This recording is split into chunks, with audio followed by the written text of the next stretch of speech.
Gênesis capítulo 8, versículo 8. Se você tiver com a Bíblia no celular, não tem problema, pode acompanhar. O importante é que você leia o texto sagrado, para não ficar perdido, porque até às vezes as versões são um pouco diferentes. Quem achou diz amém. Gênesis capítulo 8, o versículo 8 diz assim: depois Noé soltou uma pomba, a ver se as águas tinham minguado de sobre a face da terra. A pomba, porém, não achou repouso para a planta de seu pé, e voltou a ele, para a arca, porque as águas estavam sobre a face de toda a terra. E ele estendeu a sua mão e tomou-a, e meteu-a consigo na arca. E esperou ainda outros 7 dias, e tornou a enviar a pomba para fora da arca.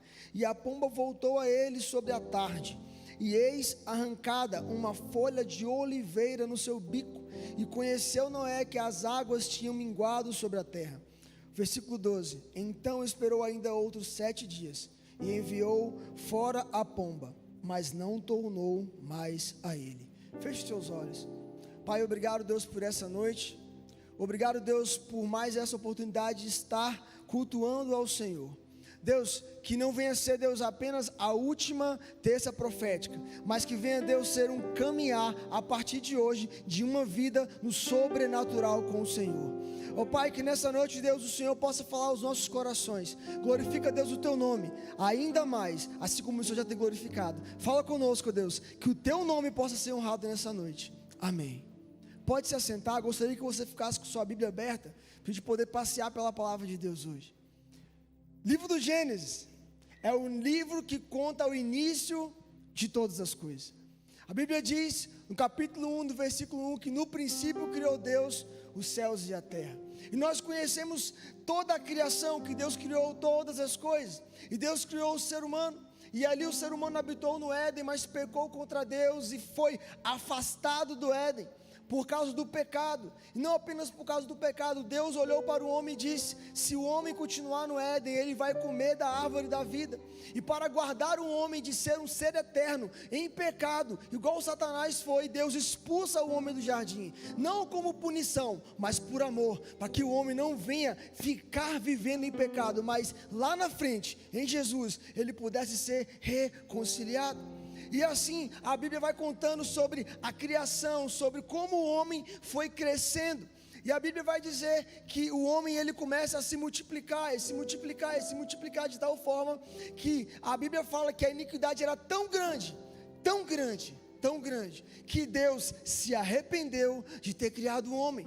É interessante que nesse texto de Gênesis vai falar que Deus olha para a terra e diz assim: eu vou destruir a terra, eu me arrependi de ter feito o homem, pois o homem, ele é pecador. E o interessante é que Gênesis, no capítulo 6, Deus, ele já dá uma limitação. Deus, ele olha e fala assim: olha, o homem, ele é carnal, ele não pode ter o meu espírito habitando dentro dele constantemente. A partir de então, o homem vai viver apenas 120 anos. Deus coloca uma limitação no homem, porque antigamente o homem vivia muitos e muitos anos. Mas Deus, ele olha para a terra e vê um homem justo, chamado Noé. E Deus vira para Noé e diz assim: Noé, você vai construir uma arca. E essa arca você vai colocar a sua família. E para essa arca eu vou enviar os animais. E eu vou salvar a sua família dentro dessa arca de toda a destruição da humanidade.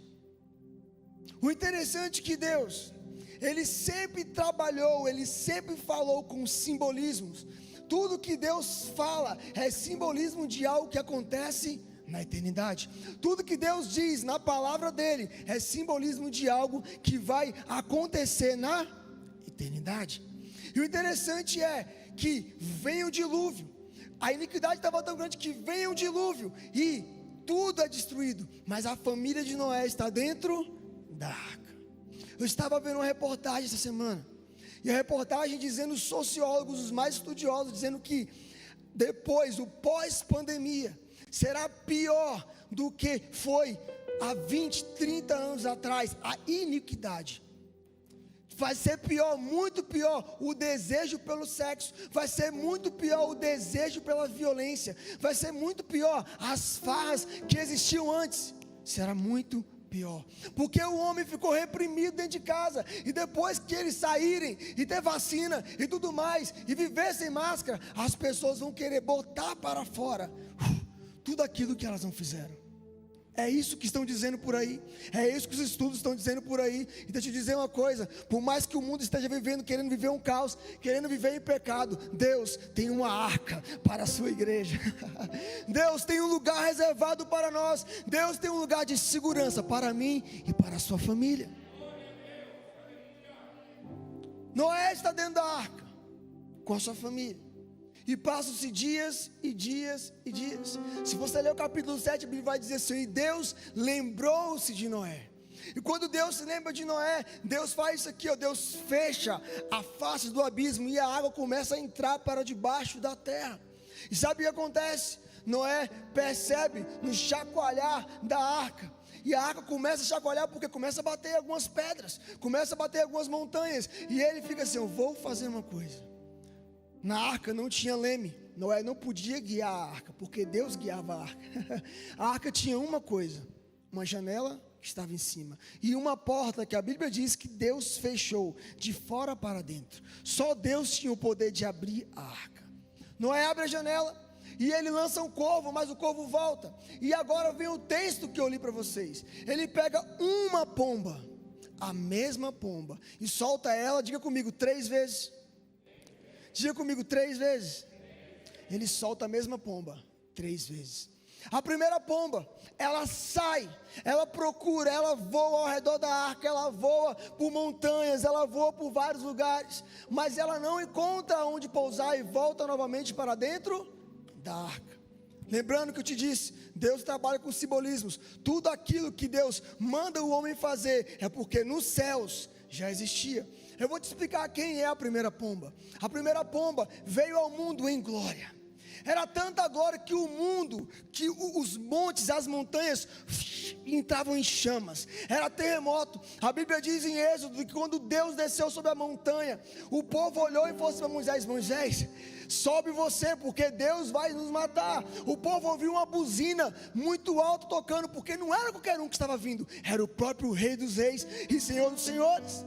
A primeira pomba simboliza Deus, Deus Yahvé, Deus Todo-Poderoso, que saiu dos céus, que saiu da arca da eternidade e começou a voar por sobre a terra, e começou a andar por sobre a terra. A Bíblia diz que a glória desse Deus é tão grande, que a glória desse Deus é tão poderoso, que não apenas os montes tremiam, mas Deus era tão grande, que quando ele andava no meio da noite, ele iluminava o caminho para o povo. Quando ele andava durante o dia, a nuvem cobriu o povo e não havia calor para o povo. Esse Deus era tão grande, que a Bíblia diz que certo dia o povo foi batalhar na guerra com Josué, e o povo ficou assim: meu Deus, está muito difícil, não tenho como pelejar. Querido, Deus segurou o sol e a lua, enquanto Josué não ganhou, Deus parou o tempo. Esse é o Deus Todo-Poderoso.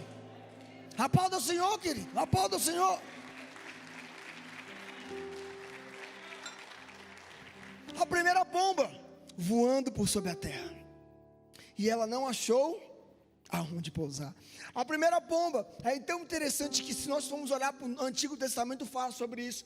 Segundo Crônicas, capítulo 7, fala de uma glória tão poderosa que até então não havia aparecido. A nuvem sim descia ali sobre o templo, sobre a tenda de Moisés, mas de Segunda Crônicas não. O que acontece? Eles estão dizendo: o Senhor é bom e a sua misericórdia dura para sempre. E de repente uma nuvem entra, enche o lugar, ao ponto das pessoas não conseguirem mais louvar e ficarem prostrados diante da glória de Deus. Querido, esse é o Deus Todo-Poderoso que manifesta o seu poder. Mas tem um problema. Toda vez que Deus vinha à terra, se manifestava, e ele voltava novamente para dentro da arca, o homem, por ser carnal, voltava a pecar contra Deus. O homem voltava a desviar o seu olhar de Deus. O homem voltava a viver a sua vida longe da presença de Deus. Toda vez Deus vinha à terra, manifestava o seu poder, mas o homem fazia o quê? Voltava a viver longe da presença de Deus. E isso se repete várias vezes. Aí se você for ler Ezequiel do capítulo 12 ao capítulo 18, vai contar uma das histórias mais tristes da Bíblia. E Flávio José, o historiador judeu, conta essa história narrando de uma forma tão triste que você chora. Esse livro, esse trecho de Ezequiel fala que os sacerdotes, que os profetas estavam pecando contra Deus. Aqui na frente eles vinham como eu, pregavam e falavam de Deus, mas por trás eles adoravam outros deuses dentro do templo do próprio Deus. E a Bíblia diz que a nuvem da glória de Deus que enchia o templo se levantou e pairou sobre Jerusalém. E Deus começou a andar por Jerusalém, começou a voar por Jerusalém, olhando aquela cidade. Como o salmista dizia, os que confiam no Senhor são como Jerusalém que está cercada de montes, cercada de montanhas, porque Deus é essa montanha que guarda. Deus voa sobre Jerusalém e olha e fala: essa é a cidade que eu estava aqui sendo adorado. E agora eu estou sendo esquecido. E a história diz que Deus paira sobre essas montanhas ao redor de Jerusalém e olha novamente para ver se eles iriam se arrepender, mas eles não se arrependem. E novamente a pomba volta para dentro da arca, porque o homem não entendeu esse manifestar da glória de Deus. Só que a Bíblia diz que, como nós lemos aqui, que a pomba voltou, mas a pomba voltou a voar. Diga comigo: a pomba saiu da arca. Ela voltou a sair da arca. Só que ao invés de vir em glória, Claytidium, ao invés de vir naquele poder do monte pegando fogo, em trovões, em anjos e tantas coisas gloriosas, a pomba veio numa manjedoura. A pomba veio humilde. A pomba veio tão humilde, querido, tão simples, que não teve ninguém da terra dizendo alguma coisa, dizendo: esse é o rei, esse é o Messias. Não teve ninguém da terra. Tanto que Deus, ao ponto de olhar para isso, envia um coral de anjos para dizer: paz na terra aos homens de boa vontade, glória a Deus nas alturas. Hoje nasceu o Salvador, que é Cristo Jesus. A segunda vez a pomba sai da arca e vem no formato de Jesus Cristo de Nazaré. Deus sai da arca da eternidade e vem para a terra e começa a andar no meio de nós. Dessa vez não é em glória, dessa vez é como servo, é como homem, é como carne. João capítulo 1 vai dizer isso, que ele veio como homem, em carne, cheio de graça e de verdade. Cheio de graça e de verdade, e andou no nosso meio. Já parou para pensar nisso, querido? Eu lembro que eu acompanhando a excursão da nossa igreja lá em Israel, e eu até virei para o Robinho e falei: Robinho, traz para mim aquele manto judeu, porque eu já tenho uma barba já. Eu falei: vou virar judeu também. Mas eu acompanhando a viagem, e eu fico pensando, até aquela música do Fernandinho muito antiga: o mesmo Jesus que andou pela Judéia, o mesmo Jesus que andou fazendo milagres, transformando vidas, é o mesmo Jesus que está aqui e agora. A pomba sai da eternidade e voa, e não apenas voa, ela anda no nosso meio. E ela anda não apenas de qualquer forma, querido. Jesus, ele anda, ele não apenas anda, mas ele ensina. Ele não apenas ensina, mas ele age de tal forma que as pessoas querem ser como ele. Ele não apenas mostra o caminho, mas ele é o próprio caminho, a verdade e a vida. Diferente de Deus Yahvé Todo-Poderoso, Jesus vem na humildade. Sabe por quê? Deus entende uma coisa: se ele viesse em glória, o homem queria se afastar dele, mas se ele viesse como homem, o homem ia querer repousar no seu peito, como João fez. Você não entendeu, querido? Na glória as pessoas tinham medo, mas na humildade de ser como um homem, de andar como homem, de mostrar que como homem é possível viver em santidade, Jesus conquistou e cativou o coração do homem. Certo dia, Jesus acorda de manhã, anda com os discípulos, passeia com os discípulos, e aquele lugar era o lugar onde tinha camelo, onde tinha cavalo, onde tinha burros. Querido, o chão era muito sujo. Eles voltam para dentro de casa, e quando eles voltam, Jesus puxa uma toalha, agacha, põe os pés dos discípulos: vem aqui, Tomé, e começa a lavar os pés dos discípulos. Ele começa a lavar um, lavar dois, e o pessoal fica assim, ó, não é assim. O Senhor é o Filho de Deus. Eu sei, eu sou o Filho de Deus, e você também é um, por isso que eu estou aqui, te ensinando. Jesus ensina a como andar, a como caminhar, a como viver com Deus, a como amar a Deus. Sabe por quê? No Antigo Testamento as pessoas andavam distante de Deus, tratavam Deus apenas como um sacrifício, um pedido de perdão, mas Jesus não, Ele ensina a pegar na mão de Deus e andar diariamente com Ele. Nós vivemos, querido, é um problema nosso, da nossa geração. Nós vivemos de momentos, de picos. Queremos aquele dia que alguém coloca a mão na nossa cabeça e a gente receba algo de Deus. A gente quer que as nossas ofertas sejam respondidas em Deus. Mas a verdade, como o irmão Raimundo falou aqui, nós precisamos continuar caminhando com Deus, porque só no caminhar com Deus é que você vai ver a fidelidade de Deus. Nós buscamos as mãos, mas esquecemos que antes das mãos existe um rosto para ser adorado. Jesus ensinou, querido, a servir, a andar, a caminhar com Ele, é a segunda pomba. E o interessante, é isso aqui que me deixa intrigado. Eu fiquei, Senhor, esse texto aqui é difícil. Eu amo a palavra de Deus, querido. Eu fiquei, Senhor, esse texto é difícil. A Bíblia diz que a pomba voa e ela volta. Quando ela volta, ela traz uma folhinha de oliveira. Se você for estudar a geografia bíblica de Israel, você vai descobrir que a oliveira, que ela produz azeitona, ela tem em vários lugares ali. Em muitos lugares, muitos. É uma planta comum daquele lugar. Tão comum que ela dá em qualquer lugar mesmo. Ela não precisa de frio, de calor, ela não tem uma estação certa.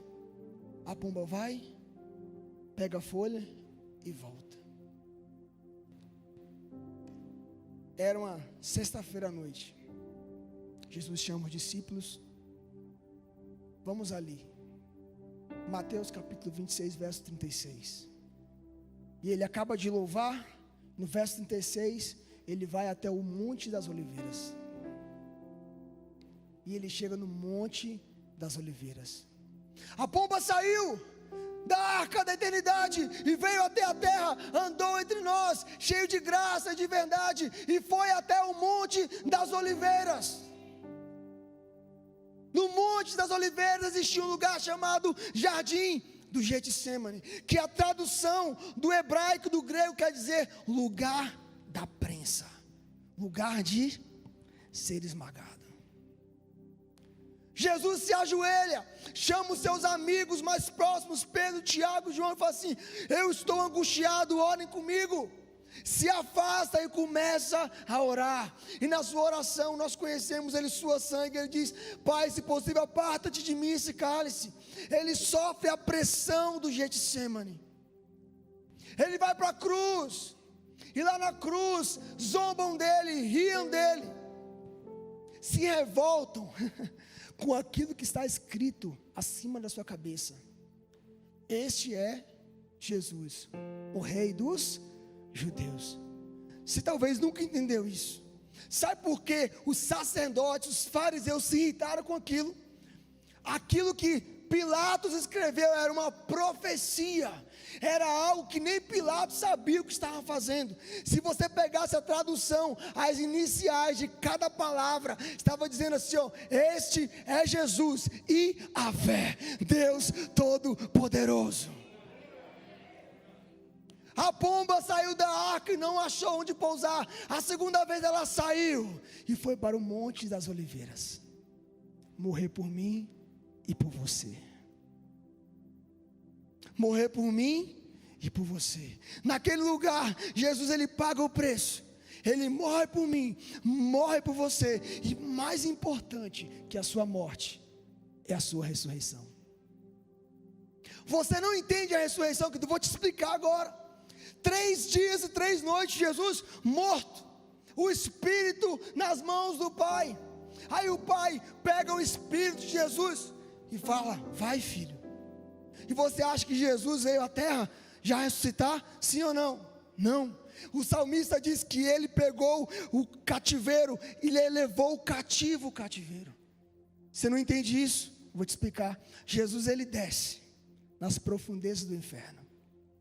Eu imagino a cena, aquele lugar obscuro, Robinho, fechado, sem luz nenhuma, os demônios celebrando, conseguimos, vencemos, acabou, ele não vai vencer, e de repente alguém bate na porta, e a porta abre, e uma luz entra naquele lugar, e essa luz entra, e o diabo olha, mas eu te matei. Não, você não me matou, você não me venceu. E aí eu imagino que a cena devia ter sido linda. O diabo se prostrou, botou a cabeça no chão, Jesus olha para ele e ficou assim: o que você está fazendo? A promessa de Gênesis, você não ia esmagar a minha cabeça. Não, eu não vou esmagar agora. Romanos 16, verso 19 e 20. Em breve, o Deus de paz esmagará Satanás debaixo dos pés da igreja.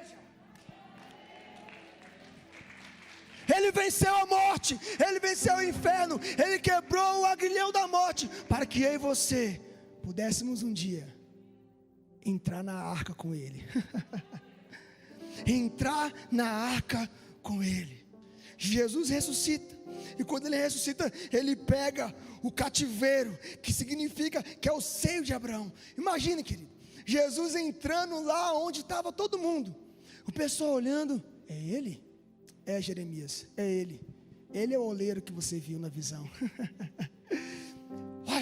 3 amigos olhando: é ele? É ele. Azarias, Misael, Ananias, é ele, é o 4º homem da fornalha.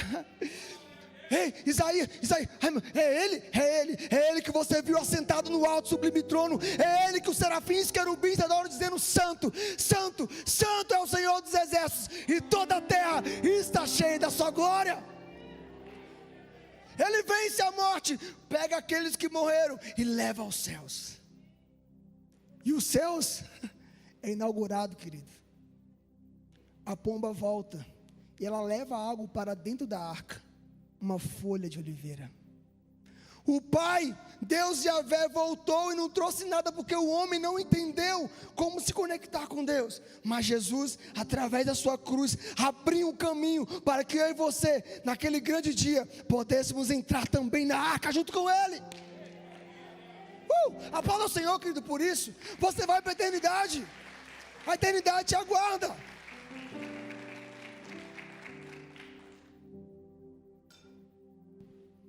Só que a pomba, ela volta a sair da arca, diga comigo, 3ª vez. João está batizando na beira do Rio Jordão, e aí ele vê alguém vindo e diz: eis o Cordeiro de Deus, que tira o pecado do mundo. E quando Jesus desce as águas, e ele se levanta, João tem uma visão. João Batista, ele dá testemunho. Se você ler João capítulo 1 e 2, você vai entender que apenas João Batista teve a visão. Ele viu, as outras pessoas ouviram uma voz nos céus. João vê como uma pomba.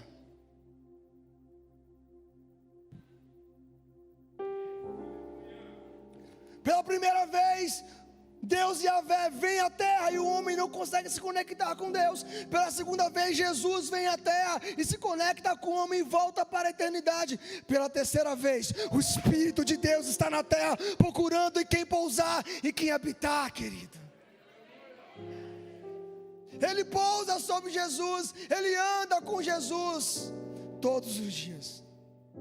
Mas quando Jesus morre, você pode ler João capítulo 12, 13, 14, 15, que é o final da caminhada de Jesus.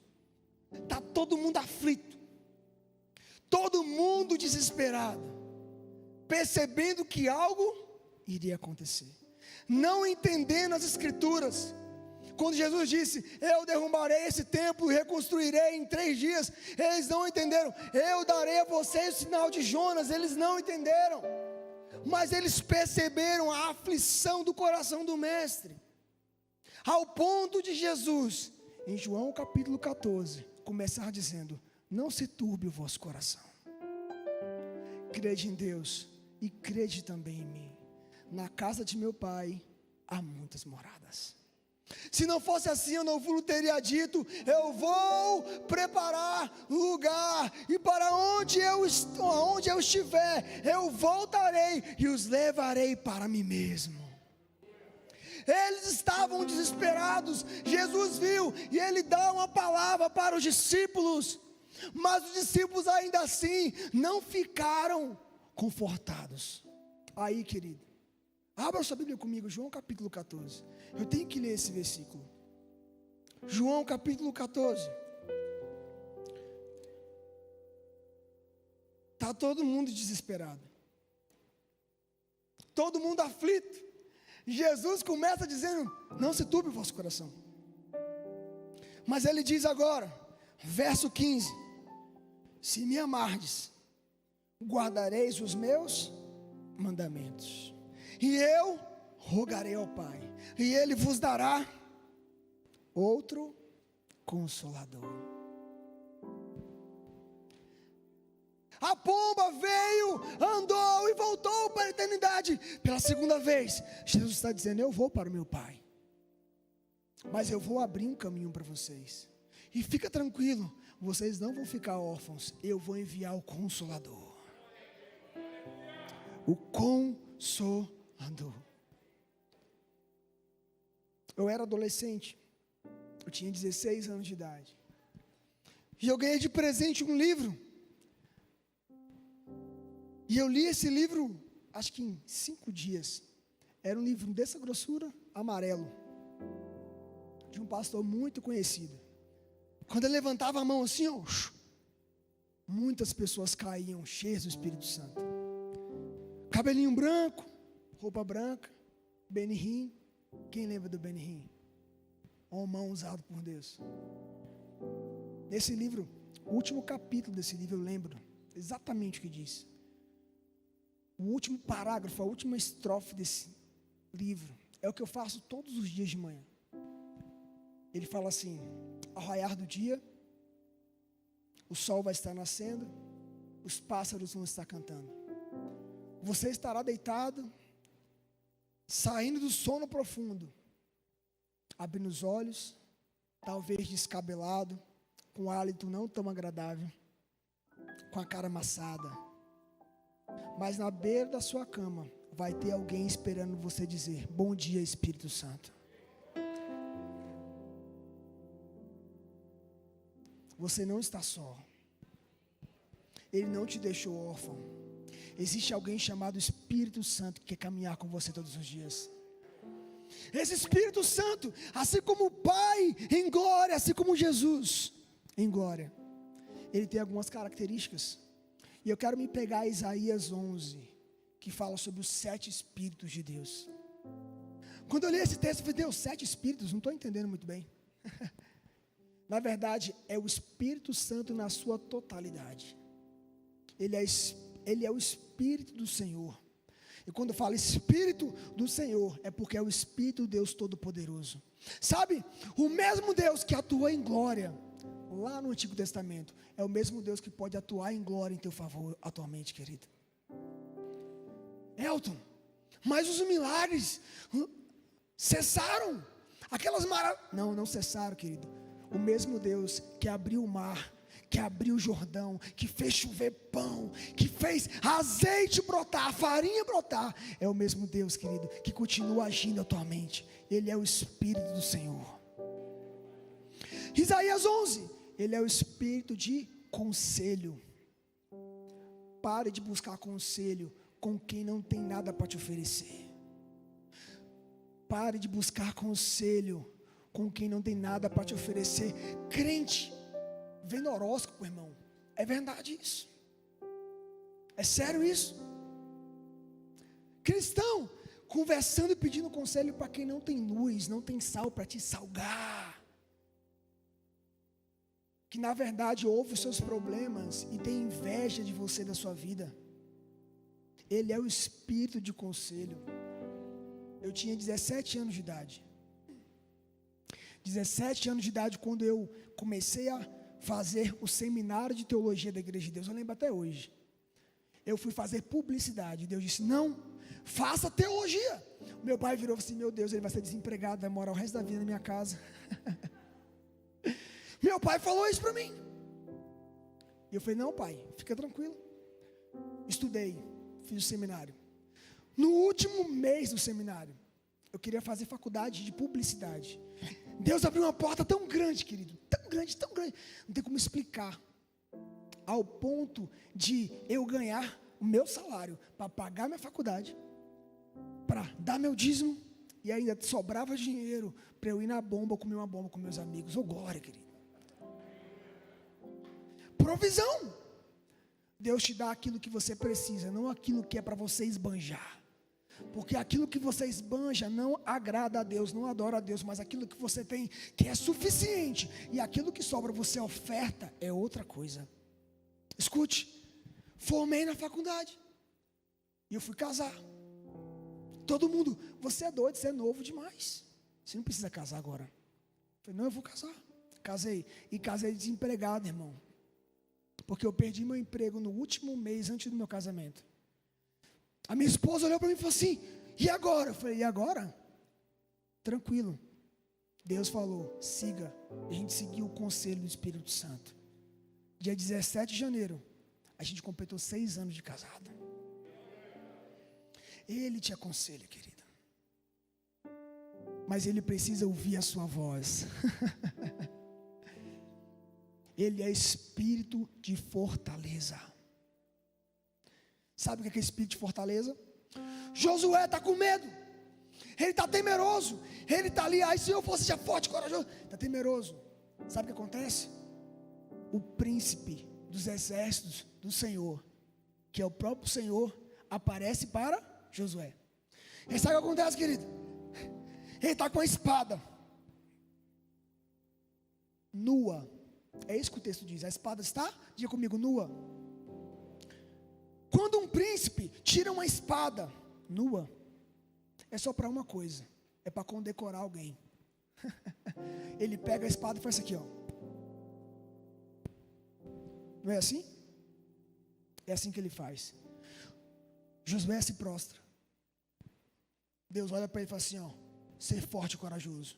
Você agora é o capitão do exército de Israel. Ele é espírito de fortaleza. Não tem nada, absolutamente nada, que possa impedir o poder desse Deus, querido.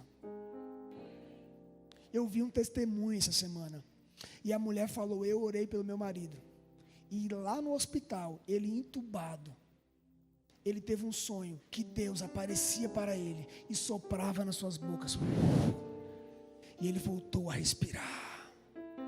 Ele é que te fortalece, Ele que te aconselha. Ele é espírito, não apenas de fortaleza, não apenas, mas Ele é espírito de inteligência.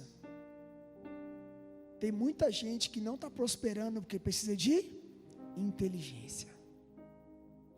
Inteligência emocional, financeira, no relacionamento com a mulher, com a sua esposa, com o seu esposo. Você precisa de inteligência. Ele é espírito de inteligência. E ele é espírito de conhecimento. Fica em pé comigo nessa noite. Sara, me ajuda aí.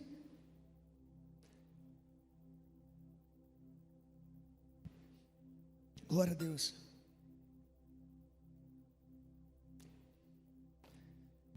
A pergunta é: quanto tempo tem que você não sabe?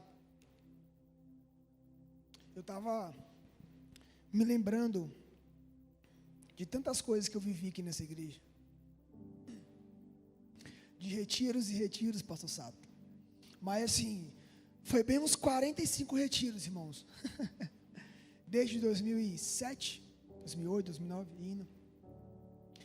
E eu me lembrando, eu falei assim, meu Deus, mas foi tanta coisa boa. Tanta unção, tantos dons. Apanhei muito também, o Clatinho tá falando. Apanhei muito. Deus me moeu, querido.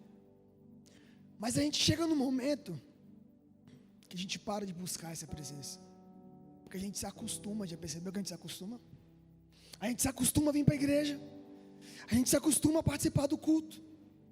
A gente se acostuma a cumprimentar o irmão com o Pai do Senhor, porque é bom essa comunhão, mas é a comunhão com...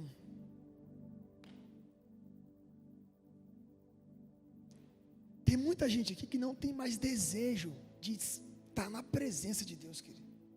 Você vem porque é mera conveniência, você só vem mesmo, você só vem. Quanto tempo tem que você não ora em línguas? O apóstolo Paulo escreve em 2 Coríntios capítulo 14, que aquele que ora em línguas, ele edifica a si mesmo e fala em mistérios com Deus.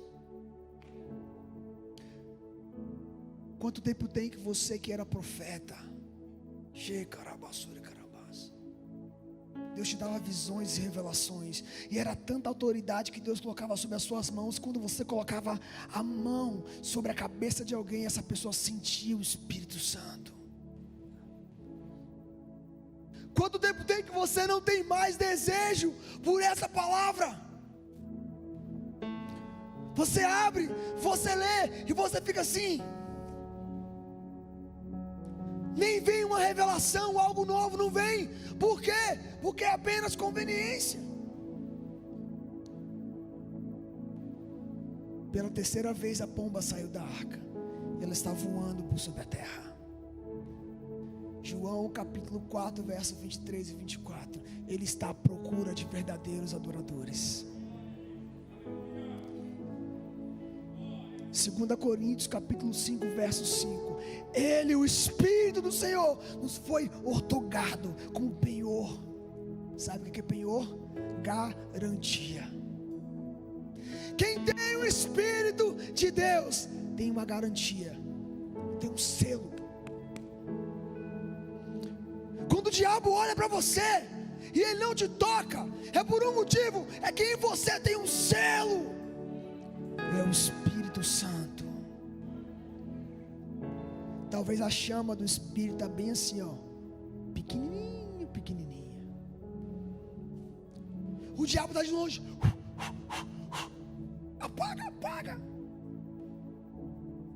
E Deus está lá dos céus, dizendo: o meu filho foi ao Monte das Oliveiras, ele foi prensado, o seu sangue escorreu como um óleo precioso para encher a tua candeia nessa noite, querido.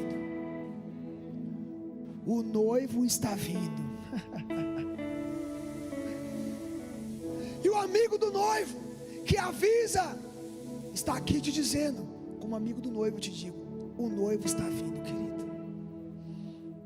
Chega de viver essa loucura espiritual, chega de viver essa loucura de inconstâncias. Está na hora de viver como uma noiva prudente, como uma noiva cheia do azeite, cheia da presença, cheia do óleo do Espírito Santo.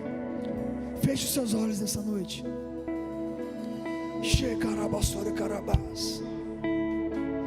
Comece a pedir a presença do Espírito Santo, querido.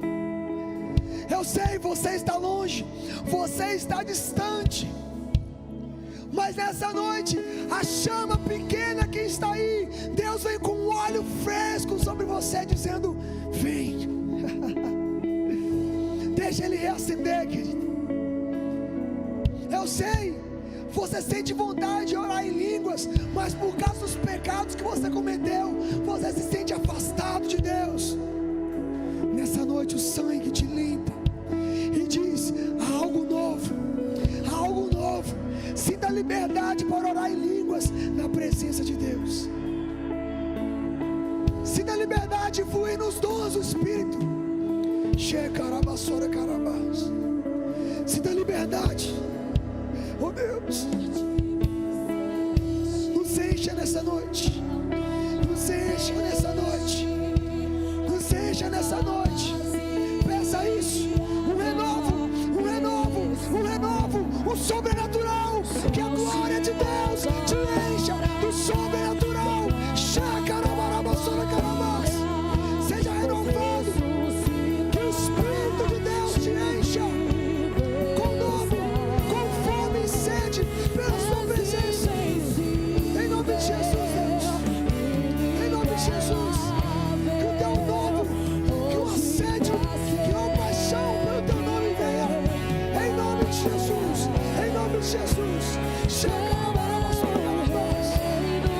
de Jesus, Deus. Seja cheio do Espírito Santo de Deus.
Isaías 42 diz que ele não esmagaria a cana quebrada.